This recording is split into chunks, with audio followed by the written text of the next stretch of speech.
Gabriel obtained his PhD here, launched his career there, and we're very, very pleased to have him back here with us in Paris, as he's been very influential since arriving in animating and leading research at PSE, and always leading thought-provoking discussion, as I'm sure that his talk today will be. The floor is yours. Thank you, Ariel, and thanks to all of you for being here. It's such a pleasure to talk today about this project for a coordinated minimum tax on the super rich, why we need it, and how to do it. So, the starting point of all of that is the recognition that a progressive tax system is really a fundamental institution of modern democracies. A progressive tax system is essential to build social cohesion and trust in government. A progressive tax system is essential to generate the revenues that will fund the public goods, education, health, public infrastructure, that are key engines of economic growth, maybe the most important engines of economic growth. And a progressive tax system is also key to distribute the gains from globalization fairly. And I would add, that if you look at the history of inequality and the history of taxation, you realize very quickly that changes in progressivity have played a central role in the dynamics of income and wealth concentration. When tax systems are more progressive, there is less concentration, even of pre-tax income, and vice versa.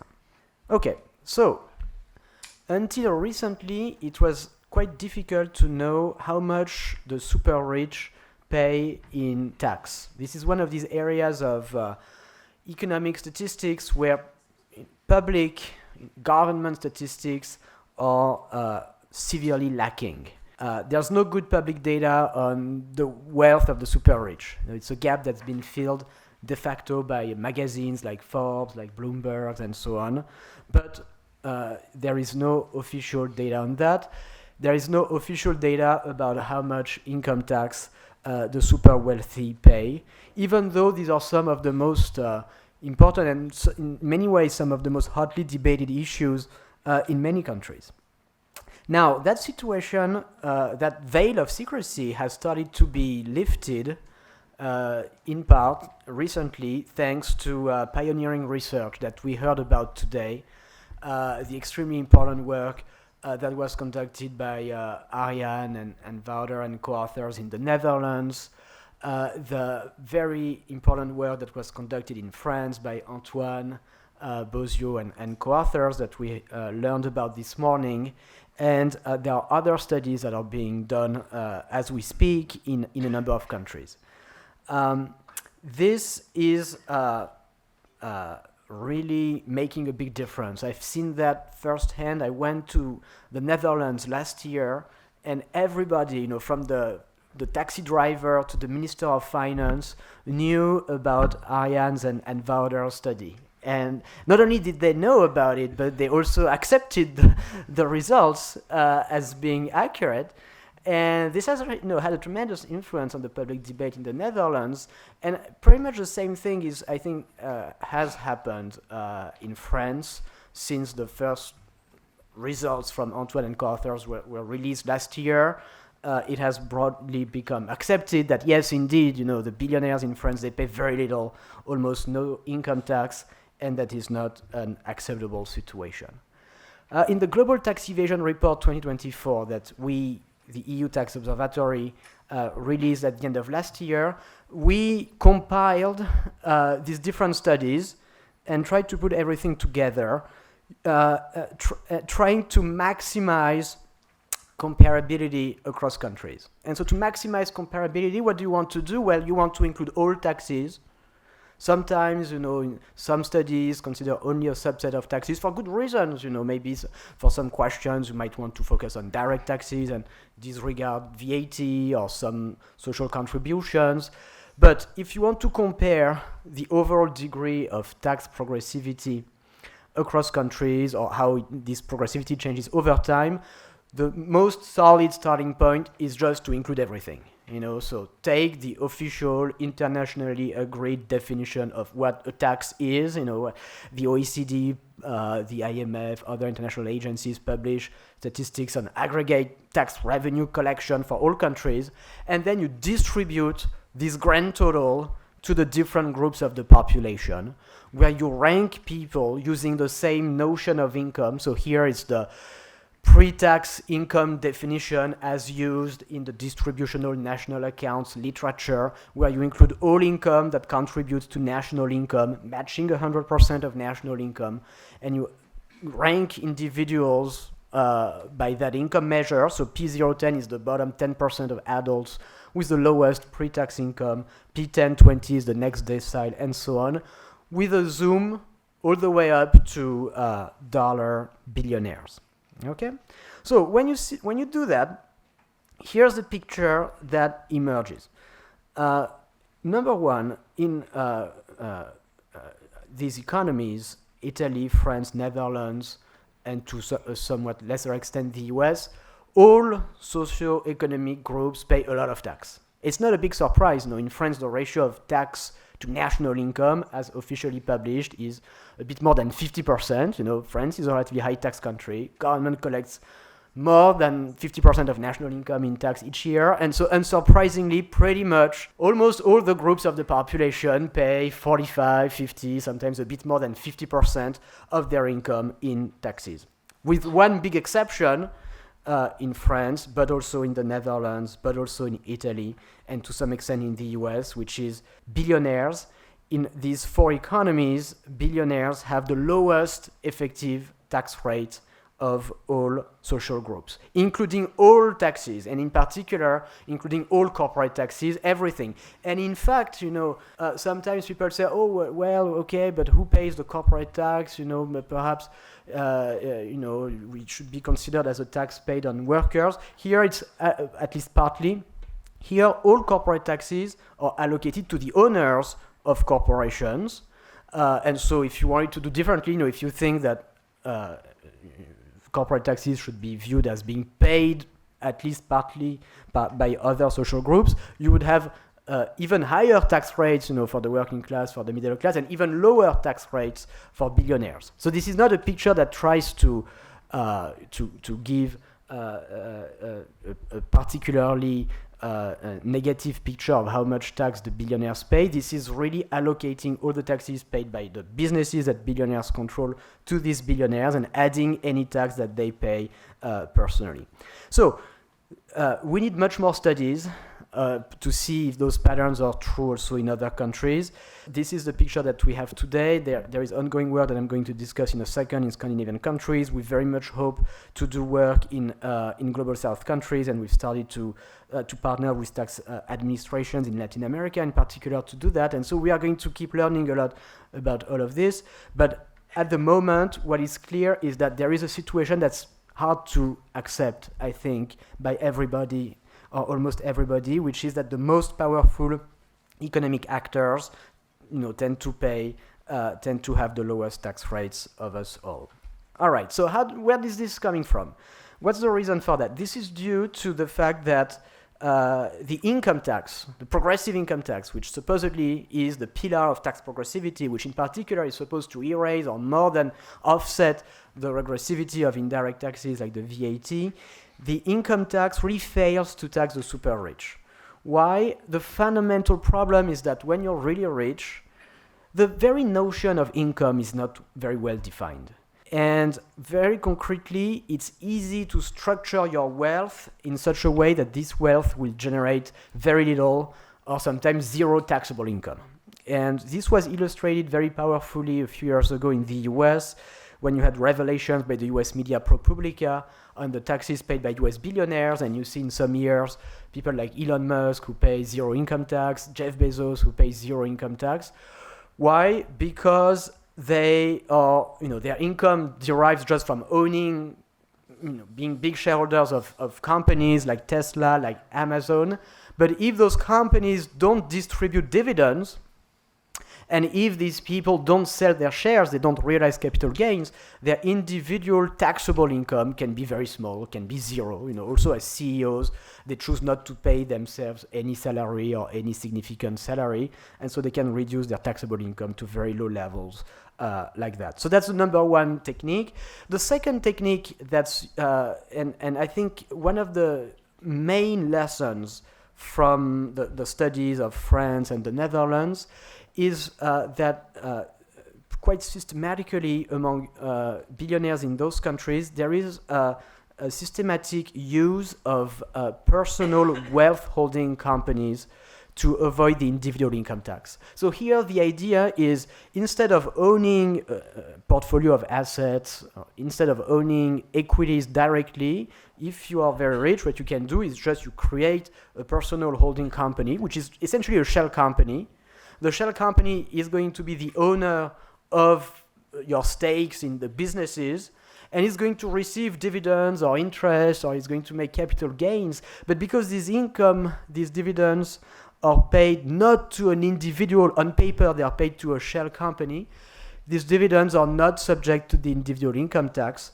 And that's how, in practice, French or Dutch billionaires end up paying almost no income tax. This is what the graph here illustrates. So essentially, this is just focusing on the individual income tax and the wealth tax in the country where it existed, which is France here for 2016, and computing the average income plus wealth tax rate, again by income group and for billionaires. So the progressivity, all tax systems are kind of progressive in the same way, with the same slope, but they're regressive in their own way. Netherlands, the regressivity starts relatively low in the income distribution, around the 95th percentile. In France, it starts higher in the income distribution, really for super rich individuals. In the US, even higher. In both the Netherlands and France, the income tax rate collapses for billionaires to really low levels, less than 2%. In the US, that's not the case, and there's an interesting difference here. The income tax rate falls quite dramatically, but it's not going all the way to zero. And there's a first interesting lesson here. How come that US billionaires, look, I don't want to defend them, to be very clear, but they don't exactly pay zero income tax. It's more like 7, 8, 9%. So how come that they end up paying a little bit of tax? That's because the US doesn't allow the tax avoidance that European billionaires do with holding companies. In the US, it's not possible to avoid the income tax by creating a personal wealth holding company. That's due to two laws that were passed in the US, one in 1921 on the accumulation of excess retained earnings. Retained earnings deemed to be accumulated for tax avoidance purposes are subject since 1921 to a surtax. And then in 1937, another US law, which is known as the Personal Holding Company Law, that also prevents, in effect, the use of holding companies by individuals for tax avoidance purposes. So to be very concrete, you take Bernard Arnault in France as the main owner of LVMH. He and his family earned 3 billion euros in dividends from LVMH in 2023. All of these dividends were paid to holding companies, essentially, and so there was no income tax that was paid on this.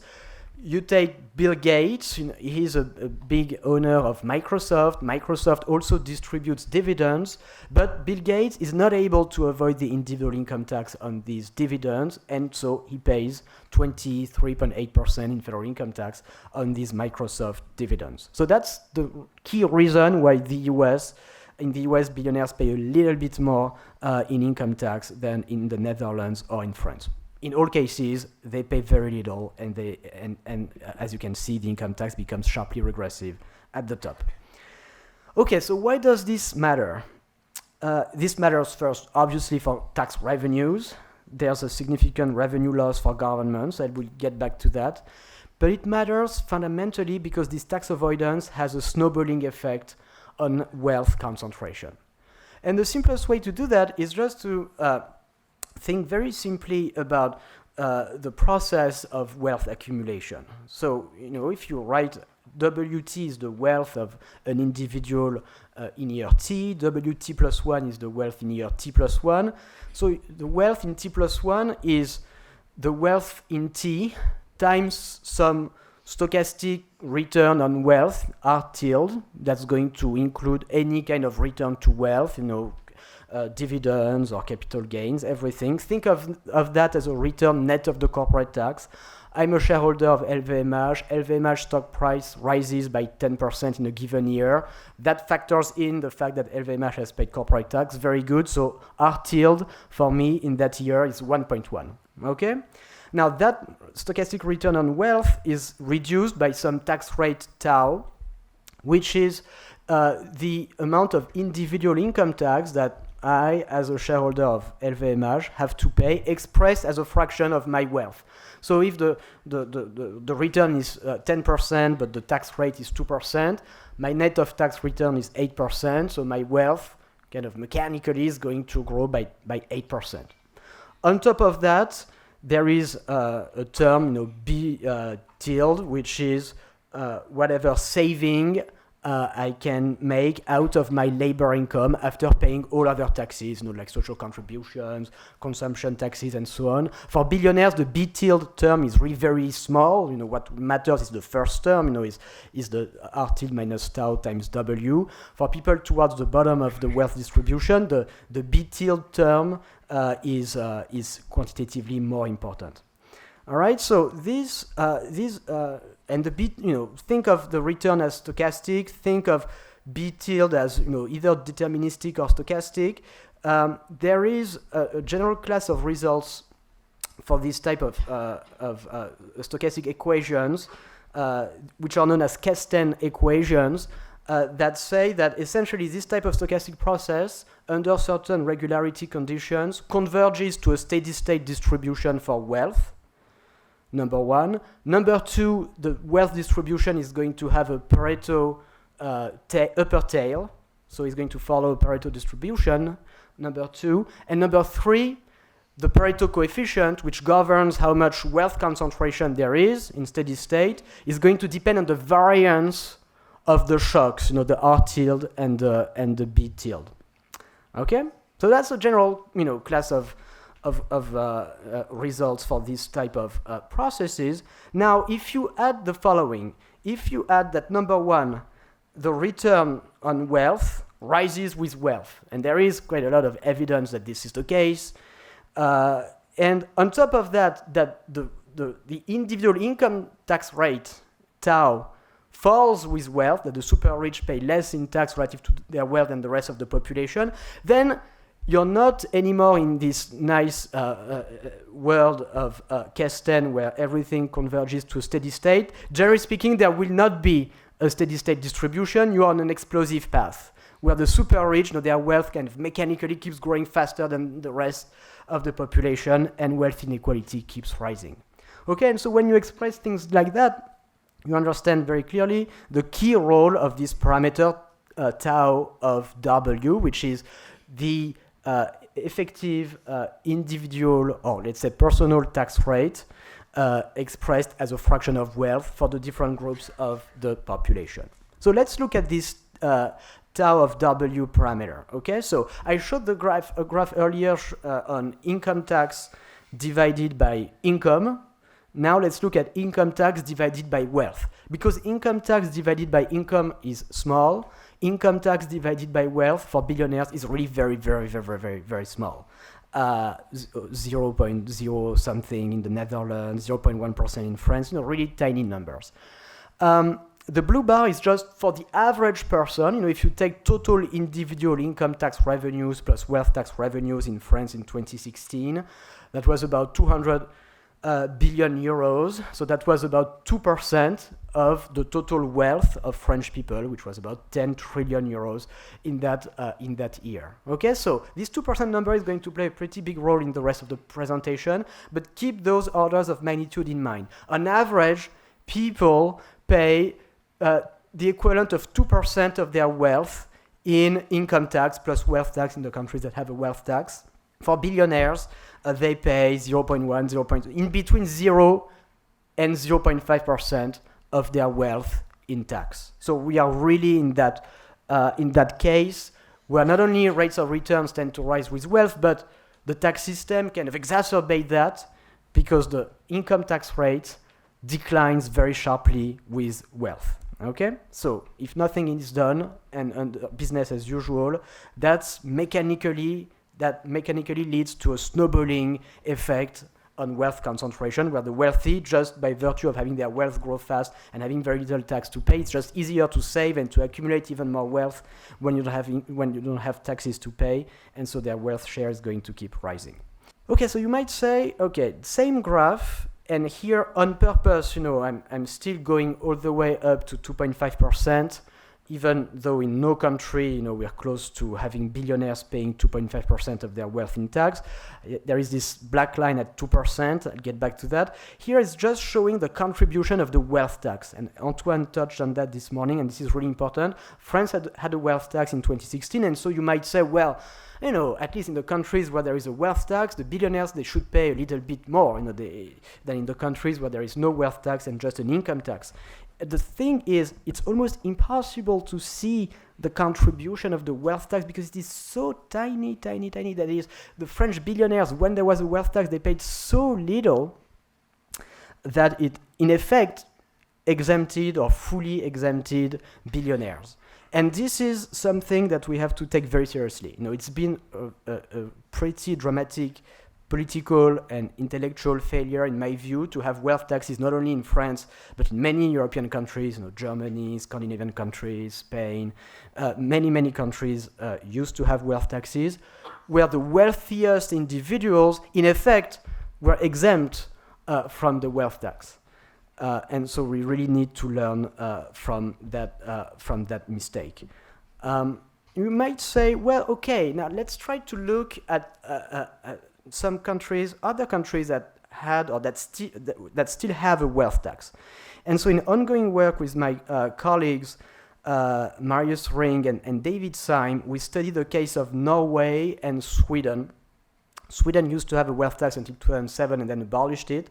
So in recent years, no wealth tax. Norway is probably the country that has the most serious attempt at having a well-enforced wealth tax on the super rich. In particular, in Norway, the ability of rich people to reduce their wealth tax payments by using ceiling mechanisms. You know that in France, like in many countries, what really allowed billionaires to avoid the wealth tax was these caps that existed in the law that said that essentially people couldn't pay more than X percent, 70, 75% of their taxable income in total tax, including the wealth tax. So if your taxable income is 0, the law said, oh, look, your tax has to be capped at 75% of 0, therefore it will be capped at 0, and therefore they didn't pay tax.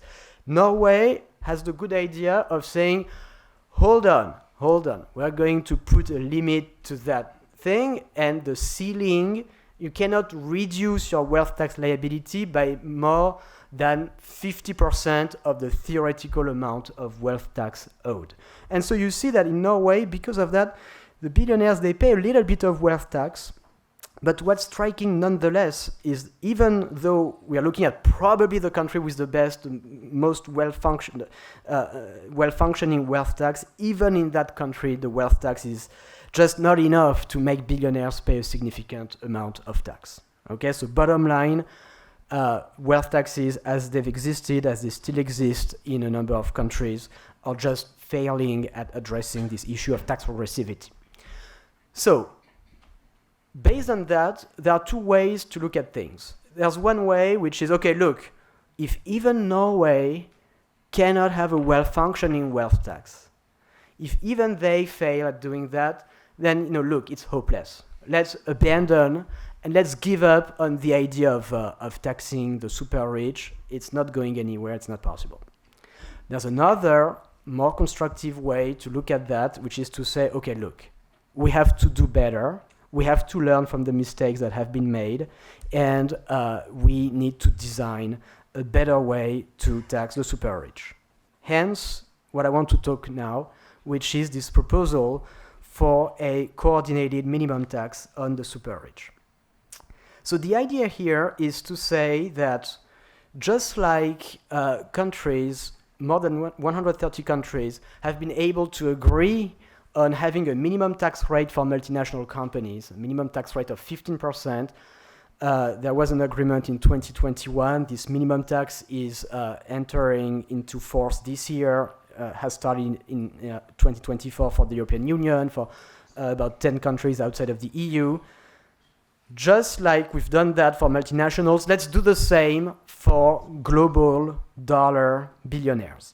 Let's ensure that global billionaires pay in personal taxes the equivalent of at least 2% of their wealth each year.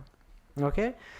Brazil, that has the presidency of the G20 this year, put these ideas, this discussion on the agenda of the G20 and commissioned a report to me to flesh out the details of that proposal that we had formulated in the Global Tax Evasion Report 2024. The report is going to be published at the end of the month, and so essentially what I want to do in the time that remains is to give some preview of the findings of the report. So the baseline proposal in that report is this 2% minimum tax. Dollar billionaires, it's a population of about 3,000 taxpayers globally. So very few individuals, but one, they have a lot of wealth, about $14 trillion. Second, they pay very little in tax today. So what essentially the proposal would do is to increase the orange bar so as to match this 2% line. Okay, very simple. Because they are so far from the 2% horizontal line and they have a lot of wealth, this minimum tax would generate quite a lot of revenue, about $250 billion globally. So let me say, number one, that this is really a very modest proposal. And the way to see how modest it is to recognize what has happened to the dynamics of billionaire wealth since the middle of the 1980s. So this is using data from Forbes magazine that has compiled lists of global billionaires all the way back to 1987. And of course, looking at billionaires in itself doesn't really make a lot of sense. It's a totally arbitrary number.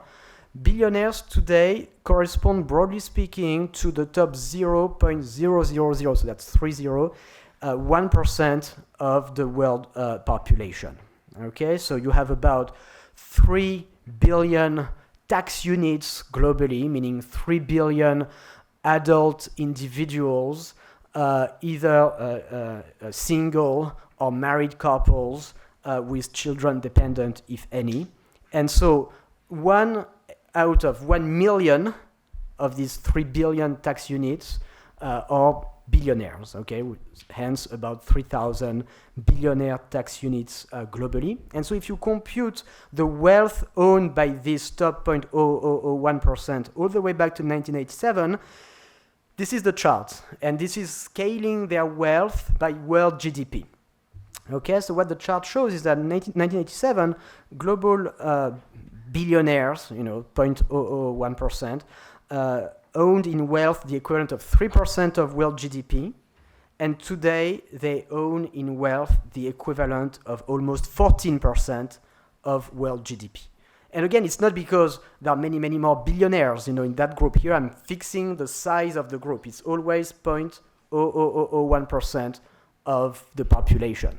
Okay. Of course, if we just counted billionaires, there would be even more of an increase because there were very, very few dollar billionaires in 1987. But that's not what the graph shows. Just looking at the 0.001%, they owned 3%, the equivalent of 3% of world GDP in wealth, and today about 14%. What does this mean concretely? It means that average wealth for that group has increased by 7.1% per year net of inflation from 1987 to today. Okay? By comparison, average income per adult globally has increased 1.3% a year. Average wealth per adult is a little bit more uncertain because there's not as comprehensive data for wealth as for income, but broadly speaking, has increased by about 3.2% a year. Okay, so now this is the relevant context to understand how modest the 2% minimum tax is. Average wealth per adult has grown 3% a year since 1987. Average wealth at the very top, 7%. So everything else equal, if instead of paying zero tax, they were asked to pay 2%, their wealth would grow mechanically. Instead of growing 7%, it would grow 5% a year. 5% is still significantly higher than 3%. So to be very clear, I want everybody to understand that what this proposal does is it is not going to reduce wealth concentration. It is not even going to stabilize the increase in stabilize wealth inequality globally. It would just slow down the pace of the increase in wealth concentration. So this is the sense in which this is a very, very modest proposal, but we have to start somewhere, and 2% would still be better than 0.3, 0.2%, whatever they pay today. And even though 2% is modest from that perspective, it's important to note that it would do a lot to safeguard tax progressivity at the very top of the distribution. So this is what I'm going to illustrate now. So bold assumptions. Now I'm averaging my 4 countries, Italy, France, Netherlands, and the US, and I'm saying, look, this is representative of high-income countries, and this is the implied pattern of tax progressivity in those high-income countries. The bottom 50% of the distribution pays about 37% in tax, and it goes down to about 20% for billionaires. That's the status quo. That's the current situation as far as we can measure it with the studies and the data that we have. Now, keep everything the same. Introduce the 2% minimum tax on global billionaires. By definition, it's just going to affect the very top group. But you see that this 2% minimum tax is actually enough to fully erase the regressivity that we observe. Meaning, after this minimum tax, if it was well enforced, instead of paying 22% of their income in tax, they would pay close to 40% of their income in tax, similar to what the middle class, the upper middle class pays. Okay? There would still be some regressivity between P95 and the group just below billionaires. And here it's important to note that there's just no reason to just focus on billionaires. I think it's convenient for a number of ways. It's convenient because they're highly visible. It's convenient because it's a small group. It's convenient because they are also, it's justified because they are indeed the group that's most undertaxed today. But for instance, look in the budget of President Biden in the US, there is what he calls a billionaire income tax, and he goes regularly on TV to say billionaires don't pay their fair share. Congress should pass my billionaire income tax. But when you read the fine print, it's not a tax on billionaires. It's a tax actually on Americans who have more than $100 million in net wealth. Okay, so let's consider a minimum tax of 2% on centimillionaires. That would affect that group here from P99.99 to 99.999, and that would also be enough to offset a large part of the regressivity that we observe at that level of the income distribution. Okay, so it's a modest rate. It's not going to reduce inequality, but it can generate a lot of revenue, and it can not make our tax systems progressive, to be clear, but offset a feature of our current tax systems that I think almost nobody can defend. I think when people will look back on that situation, in the future, everybody will be appalled, like we are actually appalled today. There's no justification for such a dramatic failure of taxation, and we can, with this modest minimum tax, address that one issue. All right, okay, so now let me discuss a number of slightly more technical but not too technical issues. Let me start with discussing why it's important to have international cooperation. Why a coordinated minimum tax adds value relative to what individual countries can do. That's because the main obstacle, so those of you who follow these debates know it very well, that at the end of the day, the debate about taxing the rich always boils down to, yeah, why not? But if we do it alone, then they are going to move to tax havens. and it will be self-defeating. And we cannot be the only country to do that, and therefore we have to reduce our taxes or abolish our wealth taxes. Okay? The main obstacle to taxing the very rich in practice is the risk that they might move to low-tax countries or sometimes hide income, even though, and I'll get back to that, it has become harder today. And to overcome these issues, we need international cooperation. We need information exchange between countries. There's already been a lot of progress. There is, since 2018, an automatic exchange of bank information between more than 100 countries.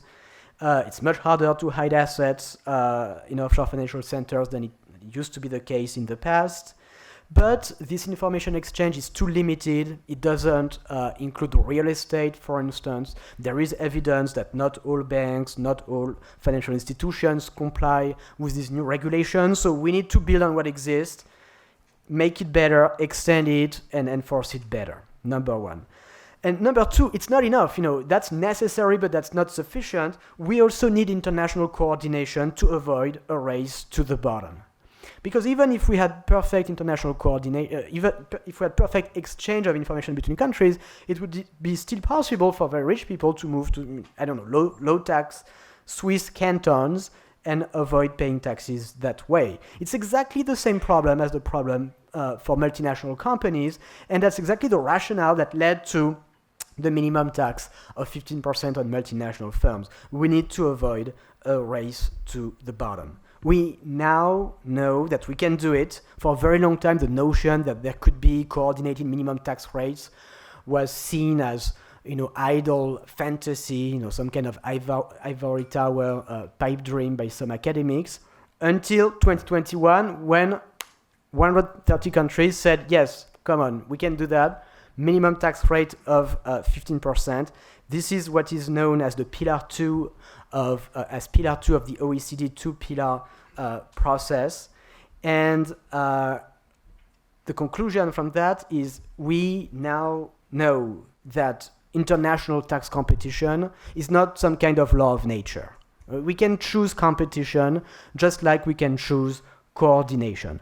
And we have to choose coordination, to be very clear. We have to choose coordination because international tax competition is a very negative form of international competition. Now, there are positive forms of international competition when countries compete to have the best universities, the best healthcare system, the best public infrastructure. It benefits most of the population. It tends to reduce inequality. It grows the pie, it increases the size of the pie. It increases global growth. It increases global welfare. But when countries compete just on tax, I'm going to offer low tax rates to attract some billionaires or to attract some multinational companies, it's zero sum from the perspective of the world as a whole. It doesn't increase the global capital stock. It just reshuffles, assets and tax bases across countries. But fundamentally, it's way worse than zero sum. It's deeply negative sum because who benefits from that? It's the very rich people who benefit from these lower tax rates, or the owners of multinational companies who tend to be towards the top of the income distribution. So we know that we can choose coordination over competition, and we have to do it. Second remark, I want to emphasize that this coordinated minimum tax is not a wealth tax, although it shares features with a wealth tax, to be clear, but it stays clearly and firmly in the realm of income taxation. And the simplest way to see that is to realize that, sometimes, it's very rare, but sometimes billionaires pay, a significant amount of tax. Let's say that in a given year, they're going to realize a lot of capital gains, they're going to sell assets. Any billionaire who would pay in a given year more than 2% of their wealth in income tax would have no extra tax to pay with this mechanism. It's only if you pay less than 2% that a top-up would be applied to whatever you've paid. An extra income tax would be added to ensure that you arrive at the agreed minimum, let's say 2%. So in that sense, it's really not a wealth tax. In fact, technically, this is known as a presumptive income tax. This is known as a presumptive income tax, the idea being that if you're extremely wealthy, you must be presumed to earn income. If you report zero income, if you declare very little income, that doesn't correspond to your actual economic income. And for sure, it doesn't correspond to your actual ability to pay taxes. If you're a billionaire, you have to be presumed to earn income and pay income tax on this presumed income. To make that work, what's essential is to define the minimum relative to something that's hard to manipulate. And so the one mistake you want to avoid is to create a minimum tax expressed as a fraction of income. Because the whole problem is that income can be manipulated down to zero. So you don't want to do that. And I'm not saying that wealth is impossible to manipulate, and I'll get back to that. But if you're a billionaire, today you can pretend that you have zero income. And I'm not even saying it's illegal, right? You know, Jeff Bezos, zero income. Amazon, no wage, no dividend, no realized capital gains. That, you know, zero income, zero tax. But Jeff Bezos, I don't see how he's going to pretend that he has no wealth. That's going to be really very, very tough. I know they will try, you know, that using trusts, using holding companies and so on, but that's going to be really much, much harder. So wealth is a more tangible base to use for this presumptive income tax. It's the best reference to use to compute the minimum tax owed. Number 3, how to do that in practice. So the idea is to set a common standard, you know, for countries, as many countries as possible, ideally all countries, it's always better, but as many countries as possible to agree on a common standard. Let's say billionaires have to pay at least 2%. And that standard would allow for flexible domestic implementation. So for instance, if we agree on that, then the different countries could say, well, I'm going to implement that standard using a presumptive income tax, just the way I described it, or a tax on some very broad notion of income, for instance, on income including unrealized capital gains, like in the Biden billionaire income tax proposal.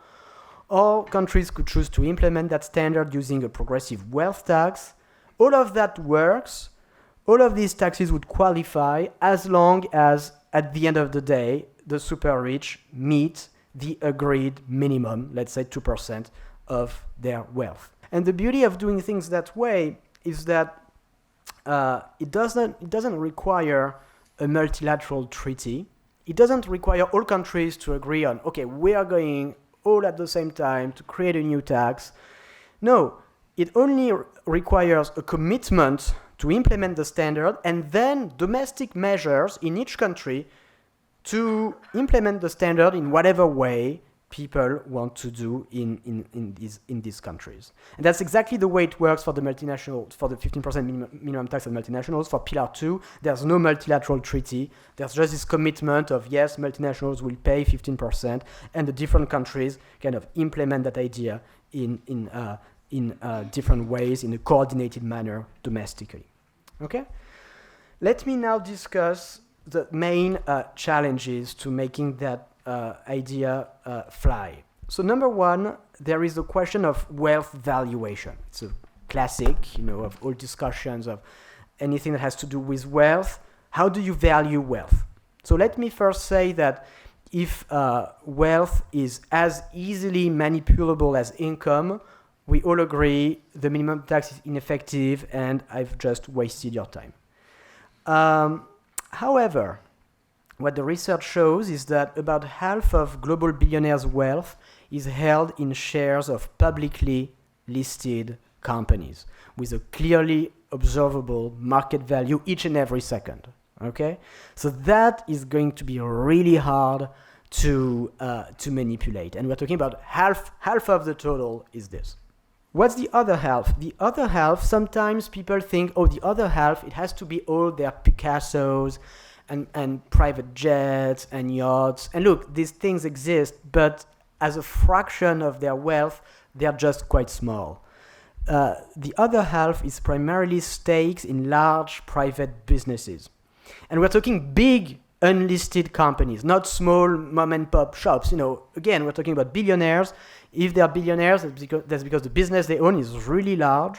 And so you can value those large private companies looking at how similar publicly listed firms are valued by the stock market.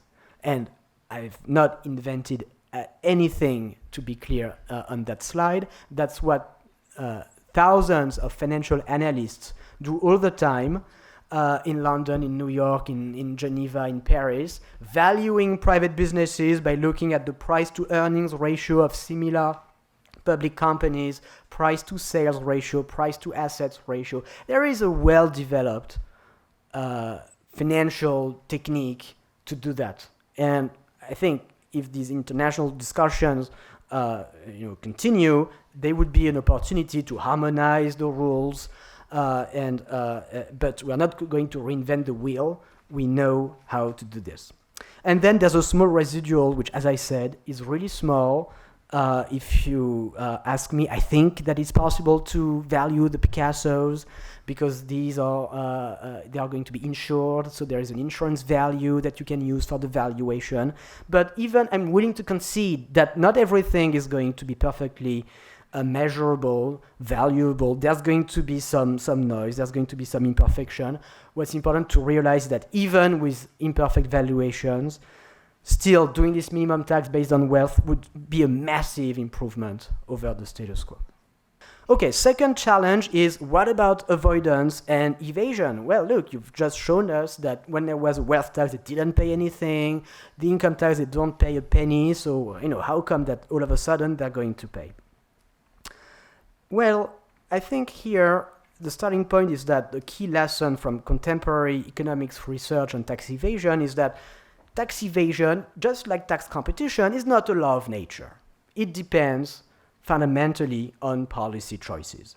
The most striking illustration of that idea is what has happened with bank secrecy, where for decades and decades and decades, policymakers said, oh, look, we can't do anything against offshore tax evasion. If some people want to hide assets in Switzerland, if Swiss banks want to provide very strict bank secrecy rules, we're just powerless. We can't do anything. Well, except that, that has really dramatically changed. And since 2018, the very same bankers who said we will never share data with you are sending data on an automatic basis to more than 100 countries, which just illustrates that we can choose to tolerate and sometimes even to encourage tax evasion, just like we can choose to create new forms of international cooperation, and we can choose to prevent tax evasion. And so what's going to be key is to build on that, as I said, expand the exchange of bank information, make it better, expand it to real estate.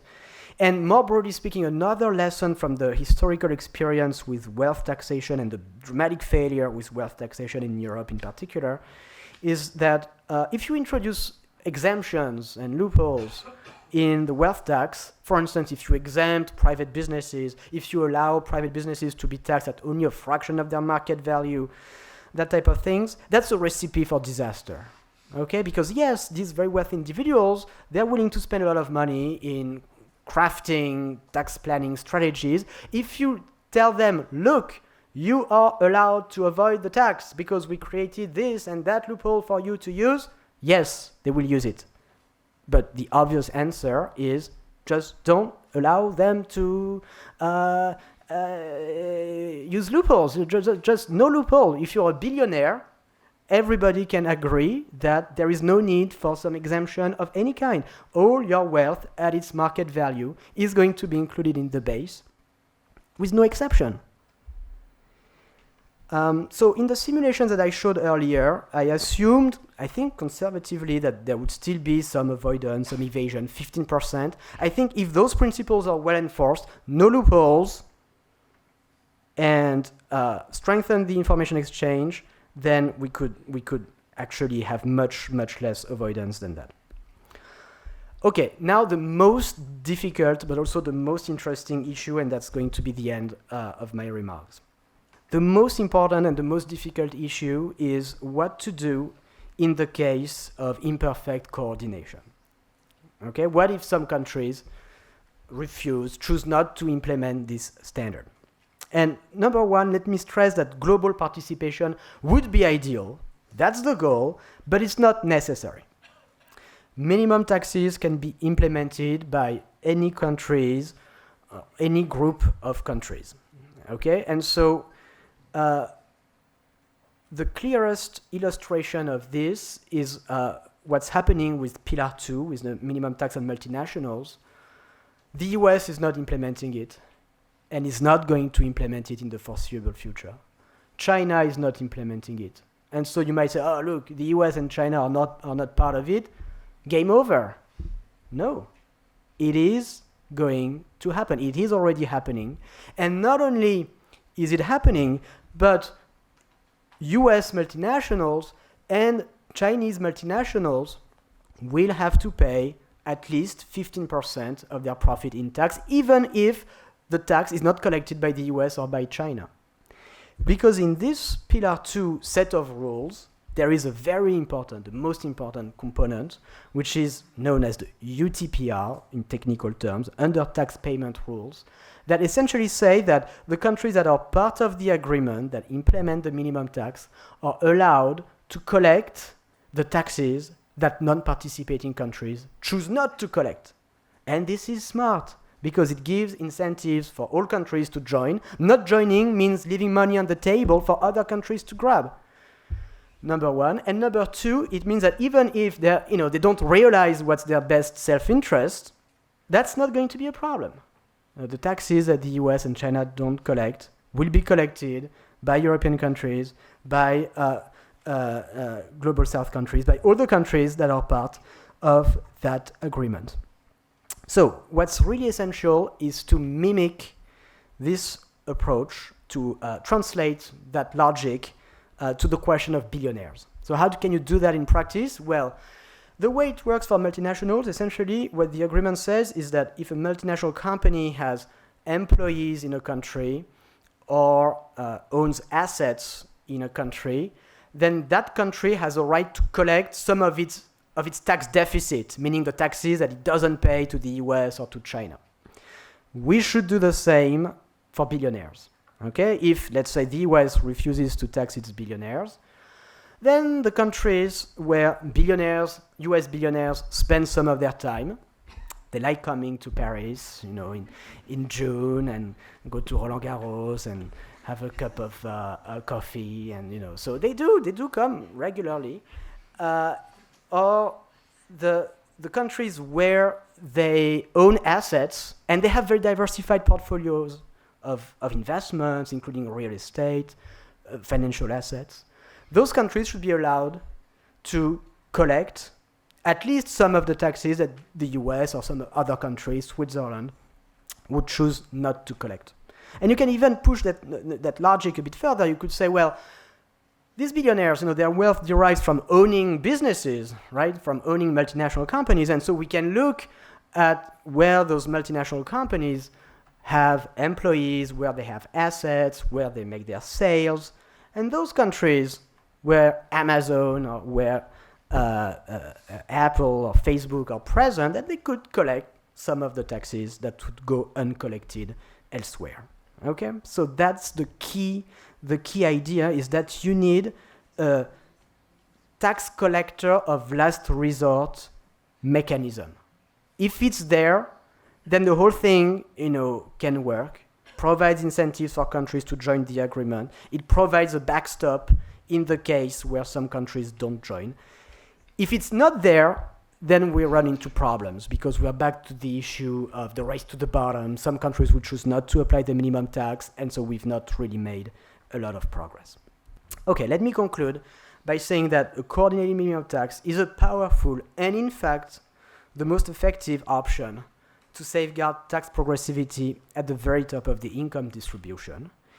And essentially, we're benefiting from the progress, insufficient, but still the real progress that's been achieved in the field of international tax cooperation over the last 10, 15 years.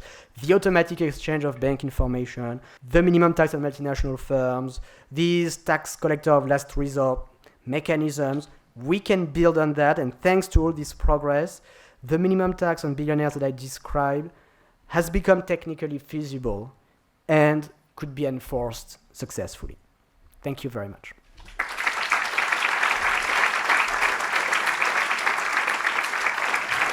Maybe there's time for one question if it's of general interest. Thanks for an interesting presentation with many ideas.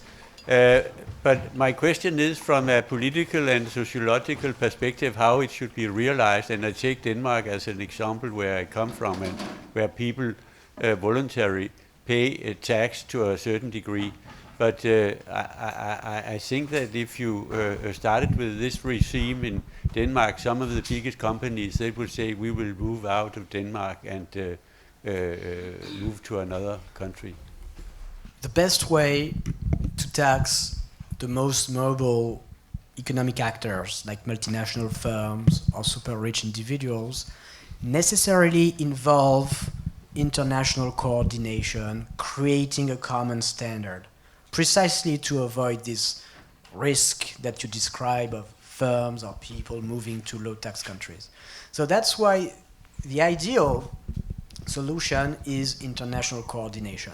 That being said, sometimes people take that argument one step further in a way which I think is deeply misleading.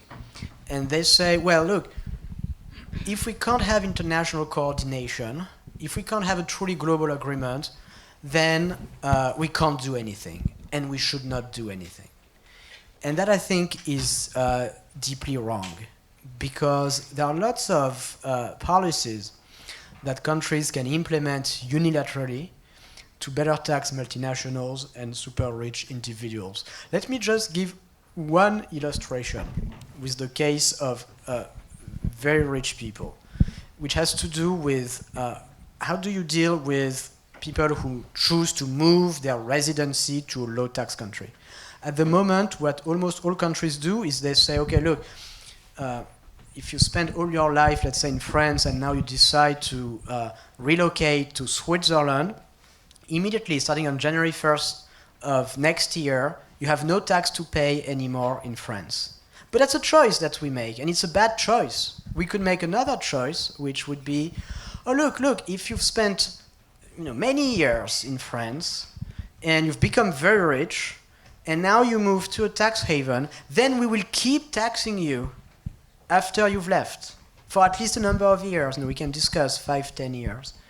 And that's a powerful illustration of this idea that, we don't need all countries to agree, we don't need Switzerland to agree. There's a lot that we can do ourselves, unilaterally, to avoid this risk of capital flight, of mobility that you referred to.